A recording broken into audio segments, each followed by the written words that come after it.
कि कैसे कैसे मंजर सामने आने लगे हैं, कैसे कैसे मंजर सामने आने लगे हैं। मुसलमान से लेके हिंदू तक चिल्लाने लगे हैं, अब तो बदल दो गंदे तालाब का पानी, क्योंकि कमल के फूल मुरझाने लगे हैं। भगवान राम का नाम लेकर के, या यूं कहिए मां सीता के पति भगवान राम का नाम लेकर सत्ता में आए थे, आज वो नीता के पति अंबानी के लिए काम कर रहे हैं। जिस तरह से किसानों पर कुठाराघात किया जा रहा है, पिछले 10 महीनों से किसान आंदोलन कर रहे हैं और केंद्र सरकार के कान में जू रेंगने का काम नहीं कर रही है। किसानों को खत्म करके पूंजीपतियों को जिंदा करने के लिए, अडानी अंबानी बंधुओं को आगे लाने के लिए ये केंद्र सरकार काम कर रही है। आप जानते हैं कि पिछले दिनों जो हीरोइन का जो नशा का एक पूरा जखीरा मिला था इमामी पाउडर के नाम पर, आखिर इतना पैसा जो खर्च होता है चुनाव में भारतीय जनता पार्टी को जिताने के लिए, वो इन्हीं देश में बैठे तमाम युवाओं के जेब से पैसा निकाल करके उनको नशा दे करके, नशा करा करके कहीं न कहीं केंद्र सरकार पर ये लोग काबिज होते हैं। आप जानते हैं किस तरह से संवैधानिक संस्थाओं को बर्बाद करने का काम किया जा रहा है। आप देखते हैं जब भी कोई बात होती है तो उनका सबसे पहला जो सेना का सबसे पहला आदमी ईडी और सीबीआई बना हुआ मिलता है। किस तरह से लगातार ईडी और सीबीआई का इस्तेमाल कर पूरे देश के लोकतंत्र को गला घोटने का काम ये सरकार कर रही है।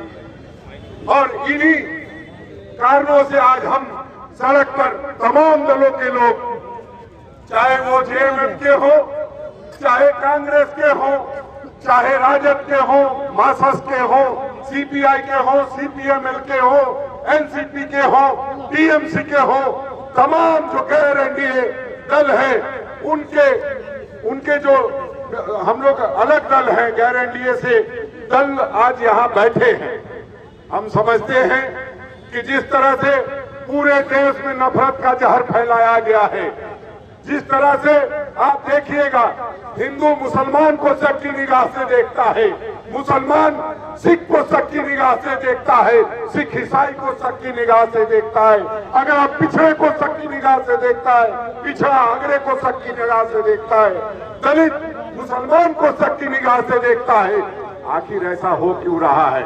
क्योंकि इस देश का प्रधानमंत्री और इस देश का गृह मंत्री इन तमाम तरह के जहर को घोलने में लगा हुआ है। हम लोगों ने 70 वर्षों तक किस तरह से लोकतंत्र चलाने का काम किया है।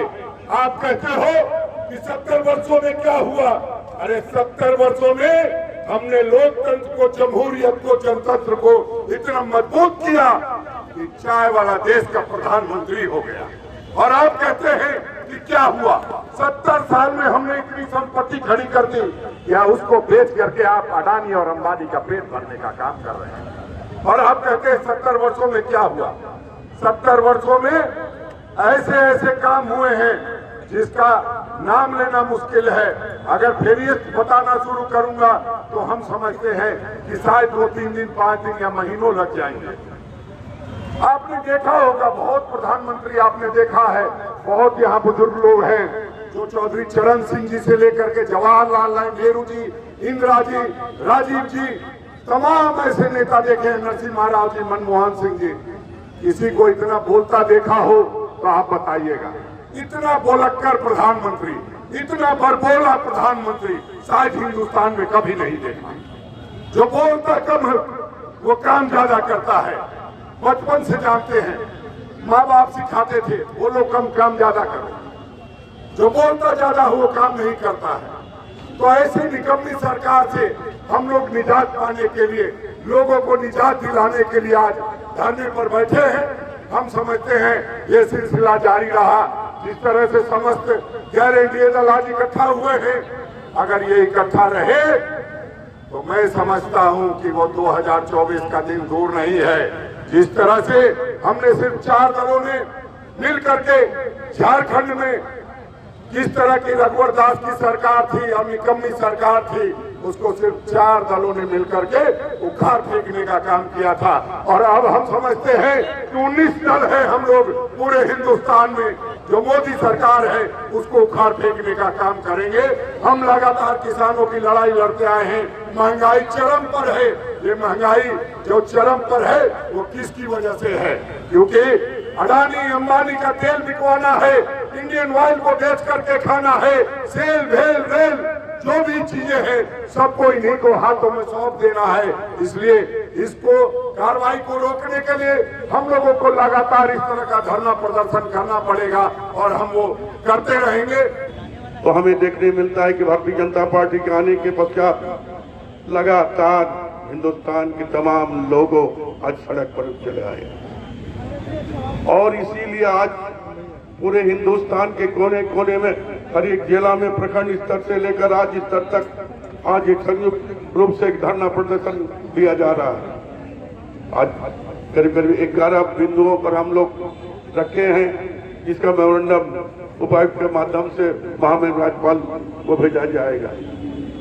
और हमारी जो मांग है, ये मांग लगातार जब से भारतीय जनता पार्टी सत्ता पर आई है उसके बाद से लगातार उठती आई और इसका कोई भी निराकरण और इसका समाधान आज तक नहीं हो पाया। एक बात का उदाहरण देना चाहते हैं, जो 11 बिंदु है उसमें एक बिंदु सारे हिंदुस्तान के लोग, यहाँ के किसान, यहाँ के मजदूर, यहाँ की आम जनता जानते हैं कि 10 महीना से लगातार किसान आंदोलनरत है, लेकिन मोदी जी का कान में जू तक नहीं है।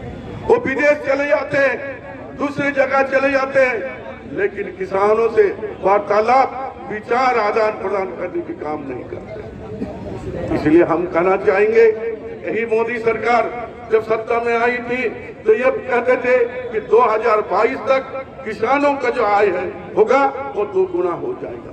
2022 आने में अब कितना दिन है? 3 महीना 6 महीना है। हम कहना चाहते हैं कि मोदी के आने के पहले अगर किसानों का आय अगर 48% था, आज कितना प्रतिशत है उसे यहाँ के लोगों को देखना होगा और मोदी जी को देखना होगा। अगर हम उसको देखते हैं तो हमारे यहाँ किसानों को 48 से 52% यहाँ के लोगों को जो इनकम होता था आज वो घटकर 36 से 38 में आ गया। तो मोदी जी एक तरफ आप कहते हैं कि किसानों का आय आने वाले समय में 2 गुना हो जाएगा।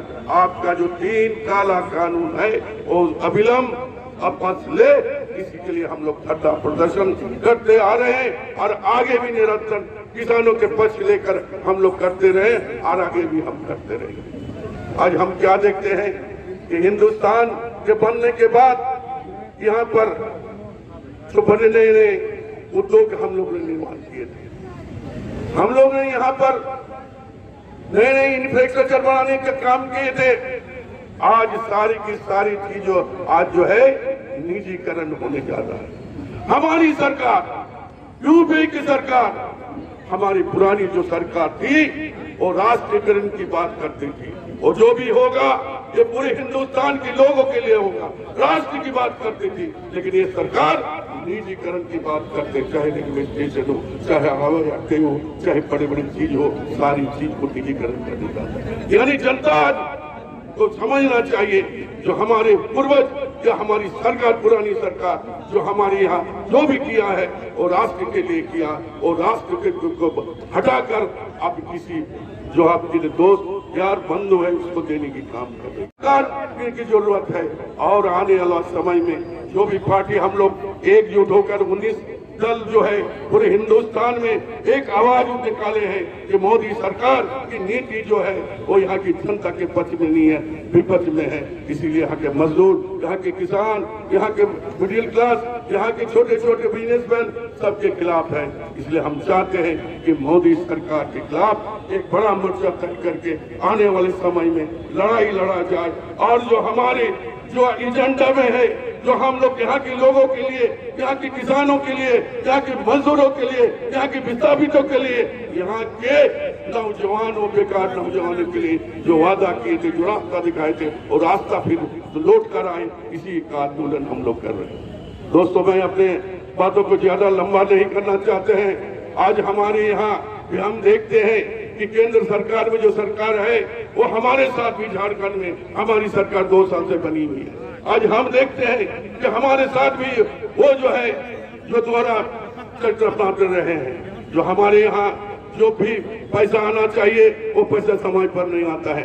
जिस विभाग से हम मंत्री हैं, हम बार बार लिखने के बावजूद भी हमारे यहाँ जो मजदूर है उसका पैसा भी ठीक समय पर नहीं आता है। जो मजदूर के लिए हम लोगों ने एक बार नहीं, माननीय मुख्यमंत्री जी, हम लोगों ने लिखकर बहुत बात दिए हैं कि मजदूर को कम से कम 300 रुपया दिया जाए, वो पैसा भी नहीं दिया जा रहा है। इसीलिए हम सभी भाइयों से अपील करना चाहते हैं कि आज के धरना जो सांकेतिक धरना है, आने वाले समय में इस तरह धरना प्रदर्शन करके हमारी जो केंद्र में सरकार बनी है उसको होश उड़ाना है और आने वाले समय में हम अपनी विचारधारा में कायम रखकर अपनी सरकार बनाने का काम करें। इसीलिए आपका सहयोग, आपकी आवाज एक साथ होनी चाहिए। जो किसानों के लिए केंद्र सरकार ने जो कानून बनाए हैं, जिसको किसानों के द्वारा काला कानून घोषित किया गया है, उसको निरस्त करने की बात को लेकर के पिछले लगभग 10 महीनों से किसान सड़कों पर है और उसके बावजूद भी किसानों की जो मांग है, उन मांगों के प्रति केंद्र सरकार का जो रवैया है वो बहुत निराशाजनक है। या यूं कहें कि उनके कान पर जू तक नहीं रह गई। दूसरी तरफ आप देखेंगे कि लगातार इस देश में पेट्रोलियम पदार्थों की कीमतें बढ़ रही है। चाहे वो पेट्रोल का मामला हो, चाहे डीजल का मामला हो, चाहे रसोई गैस का मामला हो, इन पदार्थों पर जब मूल्य वृद्धि होती है तो निश्चित रूप से इसका प्रभाव आवश्यक वस्तुओं पर पड़ता है और महंगाई चरम पर होती है। तो महंगाई के खिलाफ भी आज हम लोग यहाँ पर बोल बंद हुए। साथियों, मैं बताना चाहूंगा कि उसके अलावा इस देश के प्रधानमंत्री ने कई बार अपने संबोधन में कहा है कि मैं देश नहीं बिकने दूंगा। मित्रों, आप भली भांति जानते हैं और अभी हमारे पूर्व के प्रवक्ता ने बहुत विस्तार से यह बातें कही। इस देश का कितना 1000 किलोमीटर सड़क बेच दिया गया, कितना 1000 किलोमीटर रेलवे लाइन बेच दी गई,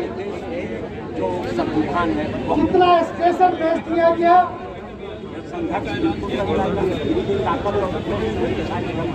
इस तरह से कई ऐसी चीजें हैं जो केंद्र सरकार के द्वारा लगातार बेची जा रही है, लेकिन उसके बावजूद भी